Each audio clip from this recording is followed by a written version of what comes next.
My name is Densel Mosman. I was born August the 13th, 1922, in Dixon County, Nebraska, out in the country. All kids was born out in the country. I was born in the home. I had a brother. My mother was Dora. She was a Geese. I had a brother who was 10 years older than I was.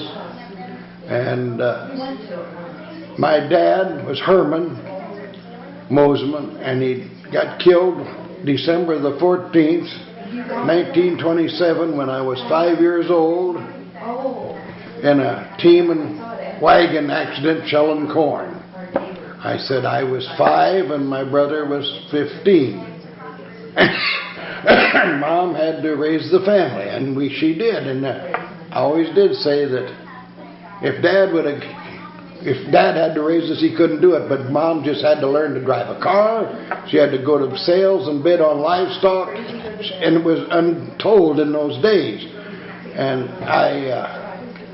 she told me when I went to country school, South Valley, out in the country, and I graduated from there, and I had no intentions about going to high school. And my mother told me once, she said, "You'd better go if you could." And so I went to Allen High School, and I walked 2¼ miles to catch a school bus. And I graduated out of Allen in 1939 and went through the dry years, the Depression years. I went through what they call the dirty 30s. And I think it did me good. We weren't poor. Yes, we were, but we weren't poor, and we had plenty to eat. I had clothes, but no money. But that was it. And like I said, in '39, and two big things happened in '39 was the REA came through, and we had electricity, and so we could have lights in the house and running water and things like that. And the second thing that went through our place in the fall of '38 was a pipeline, and it was a pipeline. But that's the first time I'd ever seen an electric welder. And in the spring of '39, the Dixons moved down from South Dakota. And they brought a daughter with them. They brought 2 daughters with them. And one was my age, and, well, that's a different story. But right, we got to know each other. Let's go that way.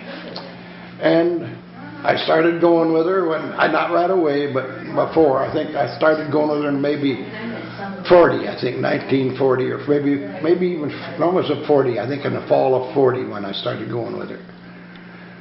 And anyhow, as I told Tubby, I said, when I was in junior in high school in '38, Mr. Mitchell, our superintendent, told us, history class, he said, there's going to be a war coming.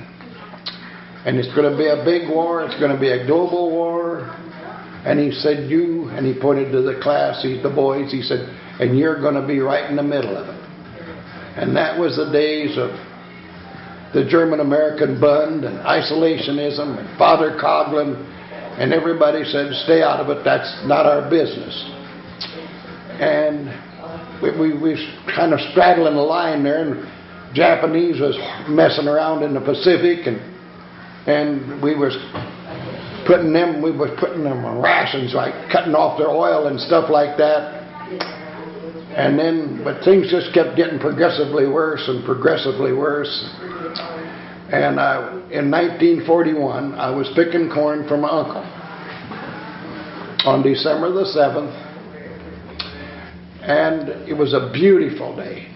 And I went to Emerson and ran into Elmer Luth, and we talked about picking up our girlfriends. He was going with Lorraine, and I was going with Merle. And we'd go down to the Orpheum and see Lawrence Welk on the stage. And he said, and then that was the way it was left. And he's about 2 o'clock, and the Norfolk radio station had a song, or had a program on that they played the top 10 tunes. That was, and so, but they interrupted this to say that Pearl Harbor had been bombed, which nobody knew really who Pearl Harbor was. And so I went down. Elmer Luthen picked up his wife, or his girlfriend, and I picked up me, and then we went down to Dixon's to get Merle. And they was in a tizzy. I mean, they was all worked up. And I can understand why, because Joe was stationed at Pearl Harbor, and he was on the battleship Nevada, and it turned out that Joe got sunk there, but he didn't get killed, but he got sunk there. And we went to the Orpheum and seen Lawrence Welk off the Orpheum.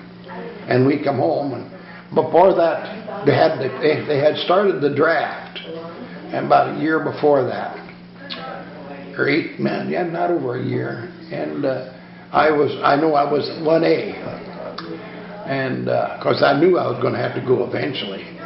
And in August of '42, my name came up, and for the draft, and I went to I was farming 160 across the road, and I went to Ponca and asked her for a deferment. I said I'd go as soon as I got my crops out. And they said, all right, we'll defer you till the first of the year. And so after the first of the year, I got my notice. And we had to go to Sioux Ponca, the county seat. And there they went us, took a bus and took us to Fort Crook, Omaha, which is now where the air base is down there.